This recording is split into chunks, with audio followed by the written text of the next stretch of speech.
Hey guys, we're going to be going back to Vindemiatrix and Alfreg for some re-clears. This is not specifically a budget run, this is just like a little bit of a cheaper run where we're not going to use the premium stuff and we're not going to use limited stuff such as Lara Croft or Venera. So we're going to go with a Thunder team for this clear. We're going to be using Sky and Ling as our primary DPS. Prompto is going to be our breaker, Lightning is going to be our gun imperil and imbue amplify unit, Aerith for this general buffing, and then we're going to be covering magic with Biggs and Wedge. So let's get in here and do it, and then I will show you the team and all afterwards. So we are using good gear, but we're hopefully using a little bit more accessible units, and again, everything premium is off limits. No premium cards, no premium units, no premium STMRs or TMRs. Anyway, so to start off, first thing we're going to do is Aerith is going to bounce. We're going to do Reflect and Protect a +2. So we deal less damage to the boss. And the boss is very, very squishy. And we don't want to kill her or kill them while stacking up. So we're going to shift Sky and get a stack of Sky's LB right here. We can just guard Lightning, Prompto, and Biggs and Wedge. Biggs and Wedge auto cover magic. Their auto cover is 100% chance. It lasts for 5 turns. If you use their regular casted cover, it's only 80% chance, and the boss might get an attack through. So just rely on their auto cover. It's 100% chance. It's way better. And then Ling is going to triple. We're going to Rallying, Dragon Dancer, and Passionate Performance. That's going to fill LB gauge, so we're good to go again on Sky. So we can stack up nice and easy. So here's the magic attacks. It's Light and Lightning Element, and we're immune with Biggs and Wedge. Prompto is our Provoker. Alright, let's get another stack of Sky while the boss still has Protect up, so we deal less damage.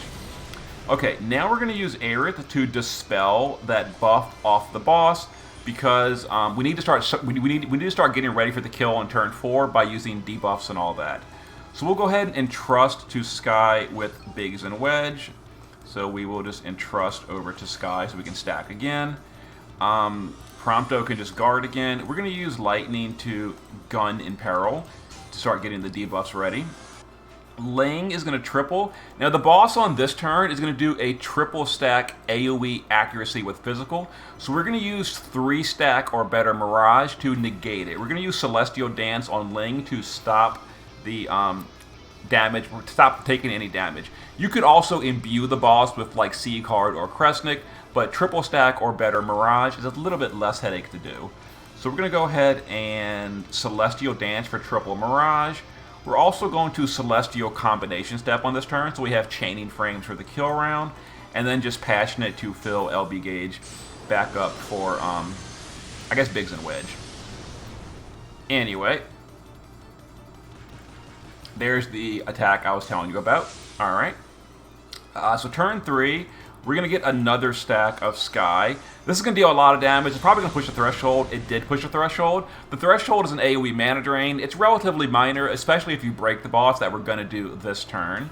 So we're going to use Prompto to triple. We're going to do Undermining for the break. We're going to do Sagitta Rifle for the good defense break. And then we're just going to steal so we deal less damage. We actually don't want to deal much damage if possible to the boss. Alright, now we're going to use Aerith to Shifted LB. That's going to be for the 400% stat buff. We can go ahead and use Biggs and Wedge to entrust over to Sky again. Lightning is going to do her Shifted LB. That's an AoE Thunder Imbue as well as an AoE Thunder Amplify. We did Thunder Imperil from Prompto, if you're wondering. I forget what it's called. I think Undermining Shot is a 120 Thunder Imperil. And then Ling is going to triple. We're going to do some killers. We're going to do, what's it called? We're going to do Beast Killer. We're going to do Undead Killer. And we're going to do another charge of Dragon Dancer to refill her LB so we can do some Dragon's Bite on the kill turn. Alright. There is some magical attacks that we're negating. Here's the mana drain. At some point, there it is. The mana drain is extraordinarily minor, especially if you break the boss, and we did. Okay, so now it's the kill turn. So we're going to go ahead and bring Prompto back to the base form, because his base form's geared a little bit better. So we got Chain Frames from Ling, so we're going to do triple Chaos Wave Awakened with Biggs and Wedge, also with Aerith. So triple Chaos Wave Awakened. Prompto in the base form is going to triple Stardust Ray, again from Ling. So is Lightning. We're going to triple Stardust Ray from Ling. Ling is going to triple Dragon's Bite to Cap here. And Sky is going to shift at LB. We've done her LB 3 times, so it is now stacked to the maximum. So let's go ahead and start chaining. And this. And this should, between both Sky and Ling, should have done damage cap. We also did a 100-point chain on the turn, on the kill turn. Yeah, 14 billion. There we go. So let's go ahead and show the breakdown, and I'll show the gear we used to perfect score this boss. You know, without premiums, without a 90% defense break and all that. So Sky, all on her own, I guess, damage capped. We didn't technically need Ling's damage, but Ling did do 3 billion, so if your Sky is not as well geared or variants, it is good to have Ling geared for damage. The rest of the party, pure support. So there it is. Let's go ahead and show the team. And again, I'll post a turn chart in the comments if you need. So for this team, we did a Thunder Element team. We've got Aerith on Carbuncle with Reflect Learn, so we can bounce Protect onto the boss. Because you saw the boss takes a ton of damage when we're stacking it up. We wanted to kind of mitigate that if possible. So the party, I went for 160 to Lightning and Light Resist in case we went past turn 4, because the boss imperils on turn 3 by 60%. We killed on turn 4, so we actually only needed 100%, but there we go. So Lightning and Light for your magical cover tank, or you can just gear the entire team into resistance with buffs and not use a magical cover tank. Either way is fine. That's all they did, basically, and they have a little bit of LB fill, so they can entrust to keep Sky going. You can swap out Biggs and Wedge for literally any magical cover tank you want, or, like I said, just gear your team for resistance. Aerith, we stay in the shift form, literally just using dual cast, and she's on Carbuncle for Reflect, and she has Protect +2 naturally.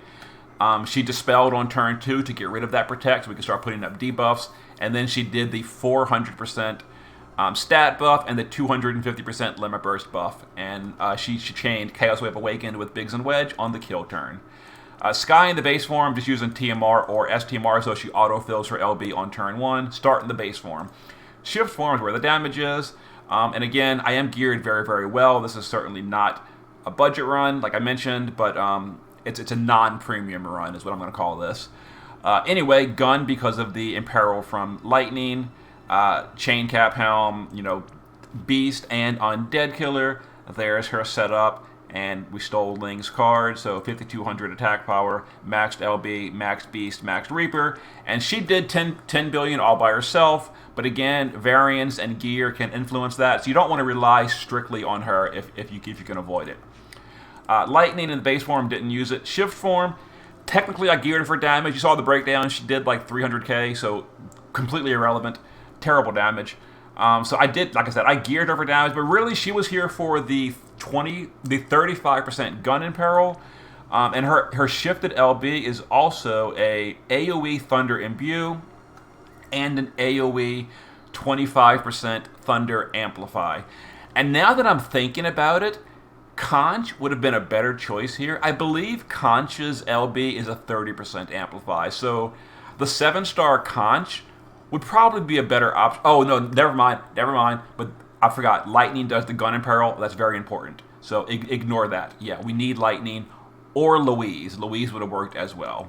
So here we go. Prompto in the base form. Again, we geared for damage with the guns because of the imperil, but his damage was absolutely trashed here. So even though he's geared like max killers and all, it didn't even matter. Shift form, he was here literally for one reason. Because Sagita Rifle. The boss has 0% passives, so you want to do the best defense break possible. Very obviously, if you have Lara Croft or Venera, this is an absolute face roll because the boss's passives are so low and they have 90 breaks. If you don't have Lara or Venera, the only other options are 87s and below. Prompto is one of the easier 87s. Technically, Jessie would have worked as well, but Jessie auto-breaks on turn 1 and it can't be dispelled, and it makes stacking on the boss very challenging, so I didn't want to use Jessie. So we brought in Prompto instead. Cacteria, Corley. There's a lot of options for 87 breaks. Or if you do have Laura or Venera, easy win. And he was our passer, provoke, evader for the single target stuff on turns 1 and 3. And then Ling didn't use the base form. Shift form, she was geared for damage, double gun because of the Imperil, Beast, and Undead Killer. So she was a capper. She did 3 billion, as you saw. She's got Max Beast, Max Reaper, and she does the AoE Beast and Undead Killer, as well as the 3-stack or better Mirage, and she does a lot of LB fill, and she gave chaining frames to the party so we could get that 100-point chain count score. Okay, so there was my non-premium clear on Vindemiatrix. I will see you guys in a bit for Alferg. Later.